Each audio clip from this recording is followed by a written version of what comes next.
Hello, welcome to the Brain Scrub, a somewhat improvised approach to mental health. My name is Glenn Sollers. Welcome to today's episode. Are you a perfectionist? Do you like to control? Do you avoid conflict? Do you struggle asserting yourself at times? Do you like to say yes rather than no? Do you feel it's up to you for people to be happy? Because that's me. And I teach a course called Leading Self with Emotional Intelligence. And the whole intention of the course is that people understand that who we are as an adult starts at a very young age.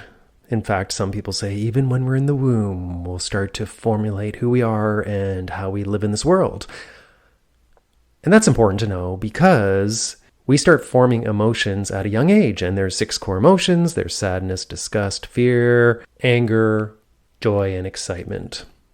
Emotions are part of our limbic system. So our limbic system is in communication with our cortex. We compare and contrast memories, and then we have certain emotions. When something happens through our 5 senses, we have an automatic reaction, and that's why 65 to 90% of our behaviors are unconscious to us. And it's important to understand our emotions that we feel in certain situations, but then also to understand, I wonder when that started. Because if I can start figuring out why is it that I emotionally react to certain situations, I can then better put together the puzzle pieces. And in those moments when I notice my reaction coming about through body sensations, whatever it might be, I can stop myself and say, it is different now. I do not need to react the way I normally do in this situation. So I'm going to stop and choose a different path. I realized yesterday when I was teaching this course, because I talk about a lifeline, and a lifeline are the highs and lows in one's life. And by looking at those highs and lows starting at a young age, you can start figuring out, what are some patterns in life here?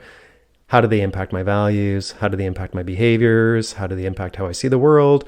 And how does it impact me now? And we can make sense of it. It's like doing your own autobiography. Learning about you. What's the story that made you who you are? Many of my episodes have been about this, but what I want to talk about today is what came up for me yesterday. And that is, what is it like to live with an alcoholic parent? My father was an alcoholic. It's incredible how many people out there have a similar story. And when I share the story of my parent and what my childhood was like, I have many jaws dropping in the room because people say to me, Glenn, wow, you're telling my story. It is sad to think that there's so many of us that have been through this. And my hope is by sharing my story, we can learn the importance of managing certain abuses that we fall into because it has a negative impact on other people. And it's not only alcohol. There's so many other abuses that one could be addicted to. And it has an impact because if you think about a child's mind, and that's just one person it impacts so many other people. But just from a child's perspective, a child doesn't know what an alcoholic is. A child doesn't know that when one consumes a beer, it is going to impact your liver system. You're going to get drunk. A kid doesn't know what that is, right? A kid has different interpretations. We are not knowledgeable. Therefore, we're not objective. Therefore, we just see what's going on. We learn from it. We adapt to survive. We have certain emotions that come on, and we then create these habitual patterns. Here's my story, and I'm going to try to stick to the facts as much as possible. And what I'm trying to do, as well as I do this, is look at it from a child's perspective. Here are the facts.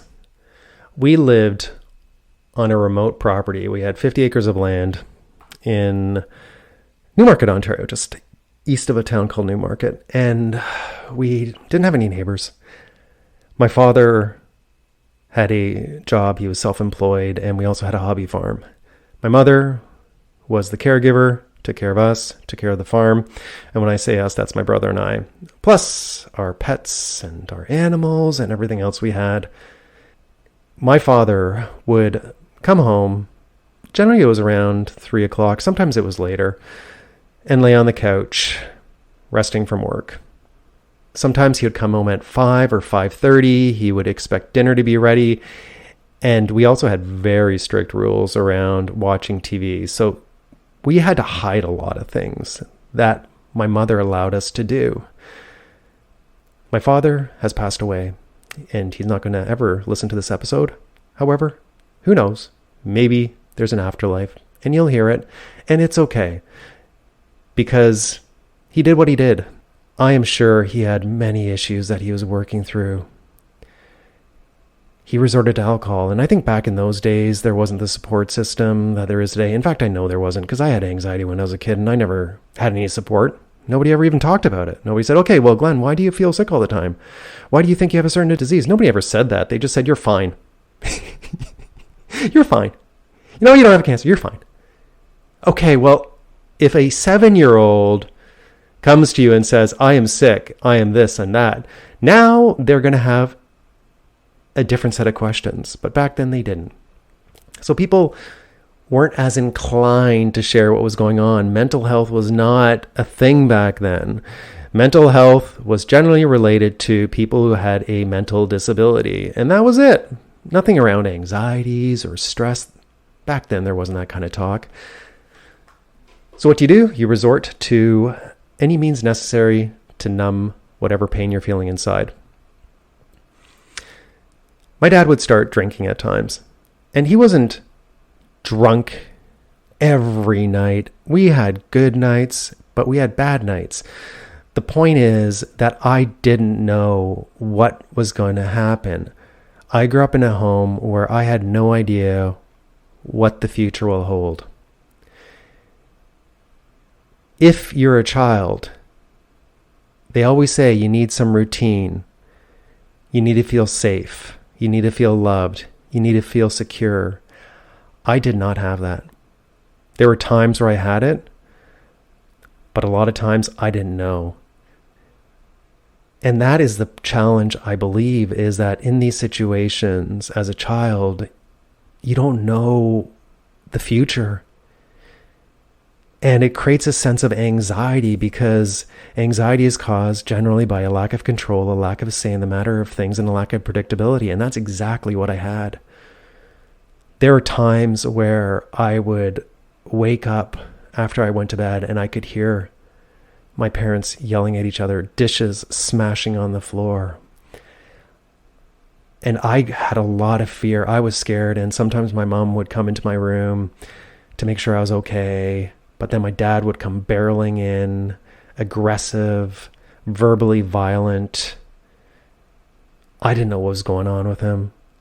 It was like a monster would come into my room. It was kind of like a life and death situation. And I'm sure there's many times that I thought, am I going to die? My dad also was worried about the Cold War. And there were times where he would say, you know what, boys, there might be an attack. I grew up with a core emotion of fear. As I progressed through life and I started learning things, I started being disgusted. And that was my core emotion in my dad. Disgusted in my family. Disgusted in how my dad was in front of other people at times. I was ashamed. But that was my life. I didn't know any different.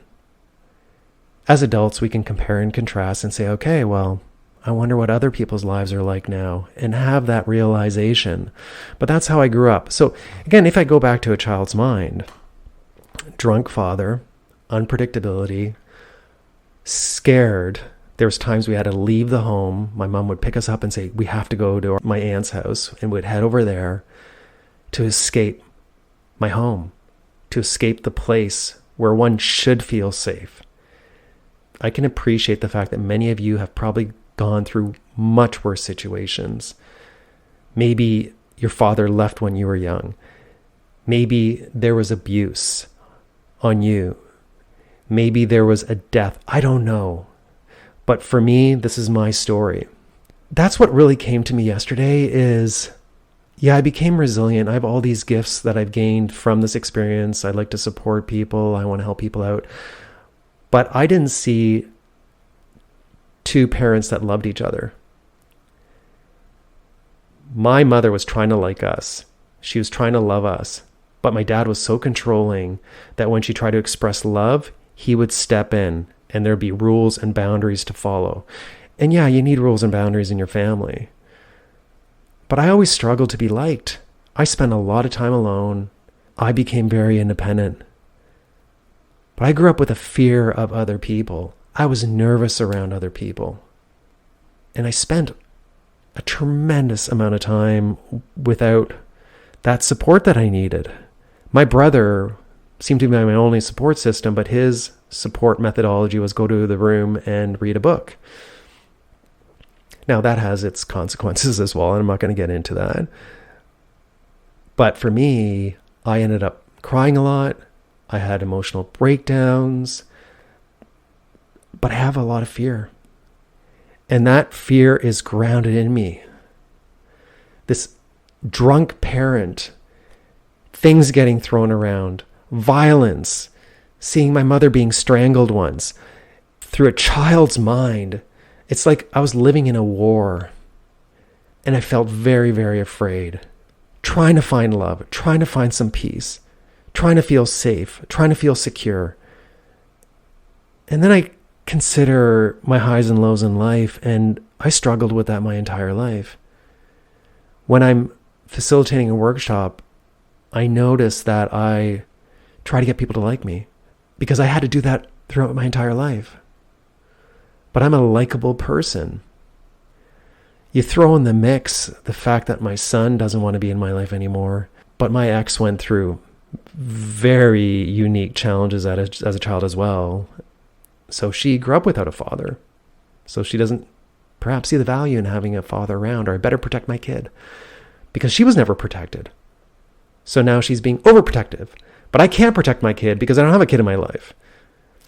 We go to these different extremes, and then we may blame the other person for what happened, but we need to realize that wherever we go, there we are. And how are my traumas and lived experiences impacting how I parent and how I am as a human being? I never learned what communication was. That's why I get anxious when I have a two-way conversation at times, because I never saw an appropriate, I guess, or a productive two-way conversation happen. I always saw a winner and a loser. My dad was always the winner. My mom was always the loser. Therefore, I better not speak up. So I get really nervous when I have to advocate for my own needs, not at work, but in my family life. I still struggle with my family to try to fit in. I feel like I need to fit in because I never fit in with them. I was always different. I was always the one that was the troublemaker, creative, didn't want to do any work apparently. I was lazy, so therefore I was kind of like an outcast. So as a child, people don't love me. I'm just being who I am. But I'm not loved. I'm not liked. Now, of course, my mom loved me. Of course, my brother loved me. My aunt, all my family loved me. But that's not the point. The point is, as a child, you don't think that way. Something happens. You take it on. So a lot of this stuff, if you're so curious about looking at who you are now and trying to figure out, well, why is it I do these things? When you do think back to when this might have started, put yourself in a child's perspective. We do not have all the judgments and assumptions and generalizations we have now based on what we've learned. We don't. And this, sadly, is not, in my opinion, and I'm just going to go right into my opinion right now, is not recognized by our judicial system either. My son, at the age of 12 and 13, was allowed to say, "Dad, I don't want to live with you anymore," without any valid explanation. And the judge said, can't do anything about it. Kids don't have the same critical thinking skills as adults. And adults need to understand that.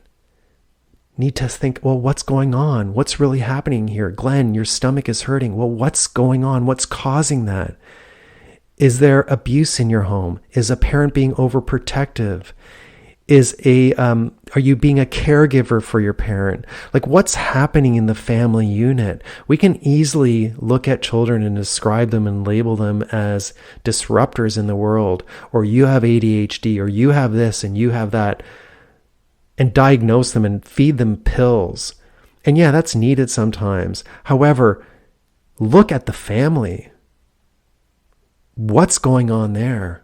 What happened in that kid's life? What support do they need? I wish I had the support back then. Because throughout the school system, I felt inferior. I felt not good enough. I struggled to fit in. And my childhood was that as well. I grew up hypervigilant, aware of my surroundings. I learned to do that at a young age. Am I safe? What do I need to do? So I used to have trouble sleeping sometimes. Because I'm always on guard. What's happening? How do I survive? So when I get down to the root of it is my control keeps me safe. Because if I don't control, I may die. If I don't predict, I may die. If I don't please other people out there, I may die. It's about survival. And therefore, as an adult now, when I get triggered by stuff like that, it goes way back to my brain that I developed a long time ago, and those patterns are there. Those can be changed. But we have to understand what's driving the bus. Why is it I do that? And by doing that, you can then start changing it. Alcoholism, addiction, yes, these are coping mechanisms. I urge you, if you are addicted to a substance, to get support, because your actions likely are having a tremendous impact on your kids, and kids may grow up dysfunctional as a result. Thankfully, I did self-awareness work, and I was able to start working on this years ago, but a lot of people don't. And many people die alone or are going to a slow death, feeling alone, like nobody gets them, and then drinking. Some people commit suicide. These are so sad to hear, these stories, but we live, for most of us, in a world where we're so used to suppressing all that stuff and not having to share it. And thank goodness that we are starting to build awareness around mental health, because our brain controls a lot of different things in our body. If we don't get a handle on our brain, look what happens. My father, look what he did. It is sad to see this kind of stuff happen, and we can learn from it. We don't have to repeat the past, but we have to be willing to make a choice, and we have to be willing to open up our eyes and see what's going on. I recently was listening to a podcast from a woman who's 29, and she was alienated from her father, and she's started a podcast. And I think the podcast is so brilliant. And it just reminds me of what my son must be going through, or what he went through. But he needs to open up his eyes to that, to understand that, you know what, my dad did the best he could. But I allowed myself to be belittled by my ex-wife. I allowed that. I didn't stand up for myself. My mom didn't stand up for herself, because I learned from my alcoholic father is you cannot stand up to somebody who's aggressive. You will lose. And if you try to stand up, you may die. Wow. That's a lot of food for thought, folks. But it answers a lot of questions for me. This is, again, we're thinking about the child mind.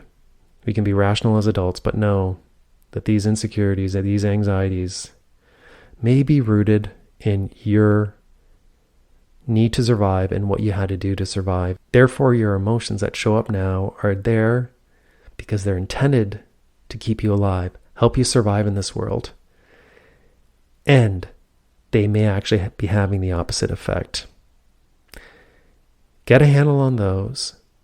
Optimize your life.